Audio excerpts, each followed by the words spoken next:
ನೇರ ಮಾತು ಕಾರ್ಯಕ್ರಮಕ್ಕೆ ಮತ್ತೆ ಸ್ವಾಗತ. ಈಶ್ವರಪ್ಪನವರೇ, 2.5 ವರ್ಷ ಆಯಿತು ರಾಜ್ಯ ಸರ್ಕಾರ ಸಿದ್ದರಾಮಯ್ಯನವ್ರ ನೇತೃತ್ವದಲ್ಲಿ ಅಧಿಕಾರಕ್ಕೆ ಬಂದು. ನಿಮ್ಮ ಯಾವುದೇ ಹೋರಾಟಗಳು ತಾರ್ಕಿಕ ಅಂತ್ಯ ಕಾಣ್ತಾ ಇಲ್ಲ. ಹೆಸರಿಗೆ ಒಂದು ಹೋರಾಟ ಮಾಡ್ತೀವಿ ಅಂತ ಹೇಳ್ತೀರಿ, ಟಚ್ ಆ್ಯಂಡ್ ಗೋ ಅಷ್ಟೇ. ಸದನದ ಒಳಗಾಗಲಿ ಹೊರಗಾಗಲಿ ನಿಮ್ಮ ಹೋರಾಟ ಯಾವುದೇ ತಾರ್ಕಿಕ ಅಂತ್ಯ ಕಾಣ್ತಾ ಇಲ್ಲ. ಕೇವಲ ಮೀಡಿಯಾಗೋಸ್ಕರ ಮಾಡ್ತಾ ಇದ್ದೀರಿ. ನೋಡಿ, ಪ್ರಾರಂಭಕ್ಕೆ ಗಣಿ ವಿರುದ್ಧ ಹೋರಾಟ ಮಾಡಿದ್ವಿ. ಸಂತೋಷ್ ಲಾಡ್ ಅವ್ರ ಬಗ್ಗೆ ಏನೂ ತಪ್ಪು ಮಾಡಿಲ್ಲ, ಏನೂ ಅವ್ರ ಬಗ್ಗೆ ಡಾಕ್ಯುಮೆಂಟ್ ಇಲ್ಲ. ಬಿ ಜೆ ಪಿಯವ್ರು ನೀವೇ ಪ್ರಶ್ನೆ ಕೇಳಿದ್ರಲ್ಲ, ಈಗ ಪ್ರಚಾರಕ್ಕೆ ಮಾಡ್ತಾಯಿದ್ದೀರಿ ಅಂತ ನೀವು ಕೇಳಿದ್ರಲ್ಲ, ಹಾಗೆ ಇದೇ ಮಾತನ್ನು ಮುಖ್ಯಮಂತ್ರಿ ಅವತ್ತು ಹೇಳಿದ್ರು. ಯಾಕೆ ಸಂತೋಷ್ ಲಾಡ್ ರಾಜೀನಾಮೆ ತಗೊಂಡು ಮುಗಿಸ್ಬಿಡ್ತೀನಿ ನಾನು. ಕ್ರೆಡಿಟ್ ನೀವು ತಗೋತಾ ಇದ್ದೀರಿ. ಯಾರು ಕ್ರೆಡಿಟ್ ಯಾರಾಗ್ಲಿ ರೀ, ಹಿರೇಮಠ್ ನಡೆಸಿದಂತ ಹೋರಾಟ, ಮಾಧ್ಯಮಗಳು ನಡೆಸಿದ ಹೋರಾಟಕ್ಕೆ ಸಂತೋಷ್ ಲಾಡ್ ರಾಜೀನಾಮೆ ಕೊಟ್ಟು ನಾನು ಹೇಳೋದು ನೀವು ಅದನ್ನ ಕ್ಲೈಮ್ ಮಾಡ್ತಾ ಇದ್ದೀರಿ. ನಾನೇ ಬಿಜೆಪಿಯವರೇ ಮಾಡಿದ್ರು ಅಂತ ಹೇಳಿಲ್ಲ, ಮಾಧ್ಯಮದವ್ರು ನೀವೇ ಮಾಡಿದ್ರಂತೆ ಒಪ್ಕೊಳಕ್ಕೆ ನಾನು ತಯಾರಿಲ್ಲ. ಹಿರೇಮಠಲ್ಲಿ ಎಲ್ಲರೂ ಹೋರಾಟ, ಪ್ರಜಾಪ್ರಭುತ್ವದಲ್ಲಿ ಹೋರಾಟಕ್ಕೆ ಯಾವತ್ತು ಬೆಲೆ ಸಿಗುತ್ತೆ ಅನ್ನೋದಕ್ಕೆ ಸಂತೋಷ್ ಲಾಡ್ ರಾಜೀನಾಮೆ ತಗೊಂಡ್ರು. ಅದಾದ ನಂತರ ಈ ಉದಾಹರಣೆಗೆ ಈ ಒಂದು ಕಬ್ಬಿನ ಬಗ್ಗೆ ಎಷ್ಟು ಹೋರಾಟಗಳು ನಡೀತು. ಅವ್ರಿಗೆ ಕೊಡಬೇಕಾಯ್ತು. ಏನಾಯ್ತು ಅಂತ ಅದನ್ನೇ ಹೇಳ್ತಾ ಇದ್ದೀನಿ. ಕೊಡ್ತೀನಿ ಅಂತ ವಿಧಾನ ಪರಿಷತ್ನಲ್ಲಿ, ವಿಧಾನಸಭೆಯಲ್ಲಿ ಮುಖ್ಯಮಂತ್ರಿಗಳು ಹೇಳಿ 13ನೇ ಇಸ್ವಿನಲ್ಲಿ ಹೇಳಿಕೊಂಡು ನಾನು ಕೊಡೋ ಜವಾಬ್ದಾರಿ 2650 ನಾನು ನುಡಿದಂತೆ ನಡೆ ಸರ್ಕಾರ ನಮ್ಮದು ಅಂತ ಅಂದ್ಕೊಂಡು ಕೊನೆಗೆ ಹೋರಾಟ ಮಾಡಿ ಮಾಡಿ ಮಾಡಿ ಮೊನ್ನೆ ವಿಧಾನ ಪರಿಷತ್ನಲ್ಲಿ ನೀವು ಘೋಷಣೆ ಮಾಡೋ ತನಕ ಬಿಡಲ್ಲ ಅಂದಮೇಲೆ ಘೋಷಣೆ ಮಾಡಿದ್ರು. ಏನು ಹೇಳಿದ್ರು? ಜುಲೈ 10ನೇ ತಾರೀಕು ಒಳಗೆ ನಾವು 100 ರೂಪಾಯಿನಂತೆ ಕೊಡ್ತೀವಿ, 350 ಕೋಟಿ. 31 ಜುಲೈ ಒಳಗೆ ಇನ್ನೂ ಉಳಿದಂಥ 100 ರೂಪಾಯಿ ಕೊಡಿಸ್ತೀವಿ ಅಂತಂದರು. ಒಂದು ಕೊಟ್ಟರು, ಯಶಸ್ವಿ ಆಗಿದ್ದಾವೆ, ಇಲ್ಲ ಅಂತ ಅಂದಿಲ್ಲ. ಇನ್ನೊಂದು ಯಾಕೆ ಇನ್ನೂ ಕೊಟ್ಟಿಲ್ಲ?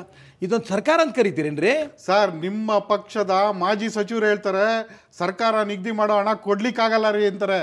ಕಿತ್ತೇಸ್ರಿ, ಜೈಲಿಗೆ ಕಳಿಸ್ರಿ. ನೋಡಿ, ಒಂದು ಹೇಳಕ್ಕೆ ನೀವು ಪಕ್ಷದಿಂದ ಅವ್ರಿಗೆ ಎಚ್ಚರಿಕೆ ಕೊಡಕ್ಕಾಗಲ್ಲೇನು? ಅದರಲ್ಲಿ ನಿರಾಣಿ ಇದ್ದಾರೆ, ಕತ್ತಿ ಇದ್ದಾರೆ, ಮುಂದುವರಿಸಿ. ಬೇರೆ ಪಾರ್ಟಿ ಯಾರು ಇದ್ದಾರೆ ಅಂತ ಹೇಳಿ ಎಲ್ಲಾರ್ದು ನಿಮ್ಮ ಪಕ್ಷದಲ್ಲಿ ಫಸ್ಟ್ ಇದು ಒಂದು ಲಾಬಿ, ಸಕ್ಕರೆ ಲಾಬಿ. ಆ ಪಕ್ಷ ಈ ಪಕ್ಷ ಇದೆಲ್ಲ, ಬಿಜೆಪಿ, JDS, ಕಾಂಗ್ರೆಸ್, ಇದೊಂದು ಲಾಬಿ. ನಿಮ್ಮ ಜವಾಬ್ದಾರಿ ಫಸ್ಟ್ ನಿರ್ವಹಣೆ ಮಾಡಿದೀರಾ? ಹೌದು, ಹೇಳಿ. ಇದನ್ನ ನೋಡಿ, ಒಂದೊಂದು ಪೊಲಿಟಿಕಲ್ ಪಾರ್ಟಿನಲ್ಲಿ ಕೈಗಾರಿಕೋದ್ಯಮಿಗಳು ಇರ್ತಾರೆ, ವ್ಯಾಪಾರಸ್ಥರು ಇರ್ತಾರೆ, ರೈತರು ಇರ್ತಾರೆ, ಸಕ್ಕರೆ ನೀವು ಅವ್ರಿಗೆ ಹೇಳಕ್ಕಾಗ್ತಾ ಇದ್ದವ್ರು ಬೇರೆಯವ್ರಿಗೆ ಏನು ಹೇಳ್ತೀರಾ? ಹೇಳೋ ಪ್ರಶ್ನೆ ಅಲ್ರಿ, ಒಂದೊಂದು ಲಾಬಿನೇ ಅದು. ಆ ಲಾಬಿ ಏನು ಮಾಡಿದೆ ಅನ್ನೋದನ್ನ ಯಾವ ಸರ್ಕಾರ ತನ್ನ ಕಂಟ್ರೋಲಲ್ಲಿ ಕಾನೂನಿದೆ, ಕಾನೂನು ಪ್ರಕಾರ ಕೈಗೊಳ್ಳಬೇಕು. ವ್ಯಾಪಾರ ಮಾಡುತ್ತಿರೋರು ವ್ಯಾಪಾರ ಮಾಡ ಅಂತ ಹೇಳಕ್ಕೆ ಬರಲ್ಲ. ಅವ್ರು ಹೇಳ್ತಾರೆ ನಮಗೆ ಸಕ್ಕರೆ ಕಾರ್ಖಾನೆಯಿಂದ ನಾವು ಈ ರೀತಿ ಕೆಲಸಗಳು ಮಾಡಿದ್ದೇವೆ, ಕ್ರಮ ತಗೊಳ್ಳಿ. ಕ್ರಮ ತಗೊಳ್ಳೋಕ್ಕೆ ಸರ್ಕಾರ ತಾಕತ್ತಿಲ್ಲದೆ ನಿಮ್ಮ ಪಾರ್ಟಿ ಏನು ಮಾಡ್ತೀರಿ ಅಂತಂದರೆ ಇದ್ರಲ್ಲಿ ಪಕ್ಷದ ಪ್ರಶ್ನೆ ಬರಲ್ಲ. ಸಕ್ಕರೆ ಲಾಬಿಗೆ ಕರ್ನಾಟಕ ರಾಜ್ಯದ ಕಾಂಗ್ರೆಸ್ ಸರ್ಕಾರ ಇವತ್ತು ಬಲಿಯಾಗಿದೆ. ಅವ್ರ ಹಿಡಿತದಲ್ಲಿ ಲಾಗಿ ಸಕ್ಕರೆ ಲಾಬಿ ಕೈಲಿ ಕಾಂಗ್ರೆಸ್ ಸರ್ಕಾರ ಇದೆ. ಆಯ್ತು ಸರ್, ನಿಮ್ಮ ಹೋರಾಟ ಏನಾಗಿದೆ ಹೇಳಿ. ಹೇಗೆ ಅದು ಈಗಾಗಲೇ 350 ರೂಪಾಯಿನಷ್ಟು ಕೊಡಿಸೋದ್ರಲ್ಲಿ ಯಶಸ್ವಿ ಆಗಿದ್ದಾವೆ. ಇನ್ನು 350 ಕೋಟಿ ರೂಪಾಯಿನ ಜುಲೈ ಒಳಗೆ ಕೊಡಬೇಕು ಅಂತ ಒಪ್ಕೊಂಡಿದ್ರು. 31ರೊಳಗೆ ಒಪ್ಪಿಲ್ಲ. ಲೋಕಸಭೆ ಈ ಒಂದು ಅಧಿವೇಶನ ಮುಗೀತಿದ್ದಂಗೆ ಜಾಗೃತಿ ಮಾಡ್ತೀವಿ ಜನಕ್ಕೆ. ಯಾಕೆ ರೈತರು ದುಡ್ಡು ಕೊಡಲ್ಲ, ಹೋರಾಟಗಳು ಮಾಡಿ ದುಡ್ಡು. ನಿಮ್ಮಲ್ಲೇ ಈ ವಿಚಾರದಲ್ಲಿ ಎಷ್ಟು ಸಂಕುಚಿತ ಮನೋಭಾವನೆ ಇದೆ ಅನ್ನೋದಕ್ಕೆ ಯಡಿಯೂರಪ್ಪ ಅವರು ಮಂಡ್ಯದಲ್ಲಿ ಒಬ್ಬ ರೈತನ ಮನೆಗೆ ಭೇಟಿ ಕೊಟ್ಟಿದ್ದ ಪ್ರಕರಣನೇ ಸಾಕ್ಷಿ. ಏನು ಯಾವ್ದು ನಾಯಕರು ಅವ್ರ ಜೊತೆ ಹೋಗ್ಲಿಲ್ಲ ನೀವು? ಯಡಿಯೂರಪ್ಪ ನಾನು ಹೋಗಿದ್ದೆ ಮೈಸೂರಿಗೆ. ನೆಕ್ಸ್ಟ್ ಪೂರ್ತಿ ಹೇಳ್ಬಿಡ್ತೀನಿ ನನ್ನ ಪ್ರಶ್ನೆನ. ಹೇಳಿ. ಮೊದಲು ಯಡಿಯೂರಪ್ಪನವ್ರು ಹೋದ್ರು, ಒಬ್ಬರೇ ಹೋದ್ರು. ನಂತರ ಅವ್ರು ಹೋದ್ಮೇಲೆ ಎಚ್ಚೆತ್ಕೊಂಡ್ರಲ್ಲ ನೀವೆಲ್ಲ ನಾಯಕರು. 6 ತಂಡಗಳಲ್ಲಿ ಹೋದ್ರಿ, ಯಡಿಯೂರಪ್ಪ ಅವ್ರ ಹೆಸರು ತಗೊಳ್ಳಿಲ್ಲ ನೀವು. ಯಾಕಿಂತ ಮಾತುಗಳು ಆಡ್ತೀರಿ? ಯಡಿಯೂರಪ್ಪನ ನಮ್ಮ ಲೀಡರ್. ಕೇಳ್ರಿ, ಪೂರ ನೀವು ಪ್ರಶ್ನೆ ಕೇಳಿದ್ರಿಲ್ಲ, ಒಂದು ನಿಮಿಷ ಕೇಳಿ. ಯಡಿಯೂರಪ್ಪನವ್ರು ನಮ್ಮ ನಾಯಕರು. ಅವ್ರು ನಮ್ಮ ನಾಯಕರು ಯಾವ ರೀತಿ ಹೇಳ್ತಾರೋ ಕೇಳೋರೆ ನಾವು ಒಟ್ಟಿಗೆ ಕೂತ್ಕೊಂಡು ಚರ್ಚೆ ಮಾಡಿಕೊಂಡು. ಯಡಿಯೂರಪ್ಪನವ್ರು ಕೆಲವು ಭಾಗದಲ್ಲಿ ಹೋದ್ರು, ಉಳಿದಾರು ಜನ ಒಂದೊಂದು ಕಡೆ ಹೋಗಿದ್ದೀವಿ. BJPಯ ಲೀಡರ್ಶಿಪ್ನ ಬಗ್ಗೆ ಹೊಡೆಯುವಂಥ ಪ್ರಯತ್ನ ದಯವಿಟ್ಟು ನೀವು ಮಾಡಬೇಡಿ. ನೀವು ಮಾಡಿದ್ರು ನಾವೇನು ಹೊಡೆಯಲ್ಲ, ನೀವೇನು ತಲೆ ಕೆಡಿಸ್ಕೋಬೇಡಿ. ನಿನ್ನೆ ಕೂತಿದ್ವಿ ನಾವು ಬೆಂಗಳೂರಿನ ಡೆಲ್ಲಿ ಒಳಗೆ ಒಟ್ಟಿಗೆ ಕೂತ್ಕೊಂಡು ಈ ಸರ್ಕಾರದ ಸರಿ ಮಾಡ್ಕೊಳಕ್ ಕೂತಿದ್ರಿ ನಿನ್ನೆ ನೀವು. ಬೇರೆ ಪಕ್ಷದವ್ರು ಹೇಳಿದ್ರೆ ನಾನು ಬೇರೆ ಭಾಷೆಯಲ್ಲಿ ಹೇಳ್ತಿದ್ದೆ. ನಾನು ಹೇಳ್ತಿದ್ದೀನಿ, BJP ಜಗಳ ಇಲ್ಲ. ನಿನ್ನೆ ಯಡಿಯೂರಪ್ಪನವರು, ಅನಂತಕುಮಾರ್ ಅವರು, ಸದಾನಂದ ಗೌಡರು, ಮುಖ್ಯಮಂತ್ರಿ ನಮ್ಮ ಮಾಜಿ ಮುಖ್ಯಮಂತ್ರಿ ಜಗದೀಶ್ ಶೆಟ್ಟರು, ಪ್ರಹ್ಲಾದ್ ಜೋಶಿ, ನಾವೆಲ್ಲರೂ ಒಟ್ಟಿಗೆ ಕೂತಿದ್ವಿ. ನವರಂಗಿ ನಾಟಕಗಳು, ಜಗಳಗಳನ್ನ ಇಡೀ ರಾಜ್ಯದ ಜನತೆ ನೀವು ಅಧಿಕಾರದಲ್ಲಿದ್ದಾಗ ನೋಡಿದ್ದಾರೆ. ಮುಗಿತದು. ಕುತ್ಕೊಂಡು ಮೀಡಿಯಾದಲ್ಲಿ ಹೇಳ್ತೀರಿ ನಮ್ಮಲ್ಲಿ ಜಗಳ ಇಲ್ಲ, ಆದ್ರೆ ಅಕ್ಕ ಬುಕ್ಕ ಅಂತೆಲ್ಲ ಹೇಳ್ತೀರಿ. ಅವತ್ತು ಮಾಡಿದ್ವಿ. ಅದಾದ ನಂತರ ಒಂದಾದ್ವಿ, 17 ಲೋಕಸಭಾ ಸ್ಥಾನ ಗೆದ್ವಿ.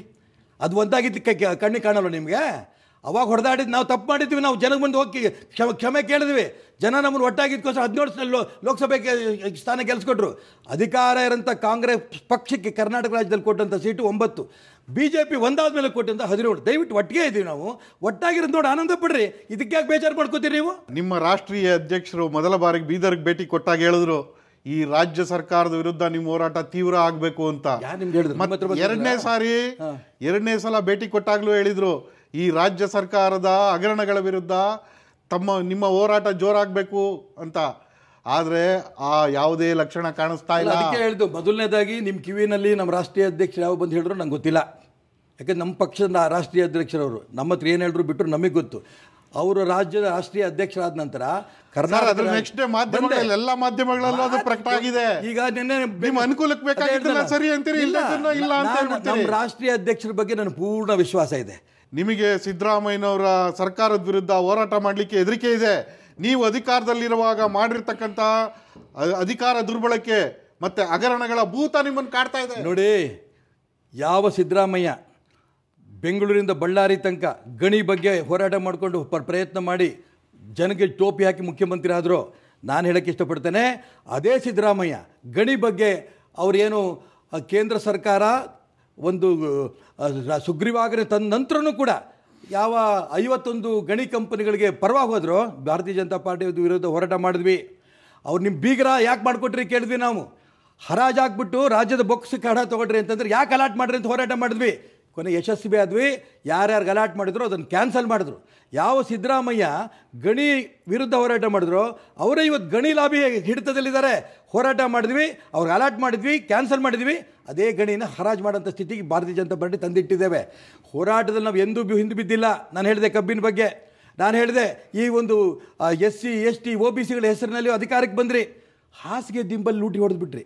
ಇದನ್ನು ವಿಧಾನ ಪರಿಷತ್ ಪ್ರಸ್ತಾಪ ಮಾಡಿದ್ವಿ, ಕೊನೆಗೆ ಒಪ್ಕೊಂಡ್ರು ಲೂಟಿ ಆಗಿದೆ ಅಂತ. ಸದನ ಸಮಿತಿ ಮಾಡಿ ಅಂದ್ರೆ ಮಾಡಲಿಲ್ಲ. ಈಗ 31ನೇ ತಾರೀಕಿಗೆ ರಿಪೋರ್ಟ್ ಕೊಡ್ತೀನಿ ಅಂತ ಇವತ್ತಿನ ತನಕ ಕೊಟ್ಟಿಲ್ಲ.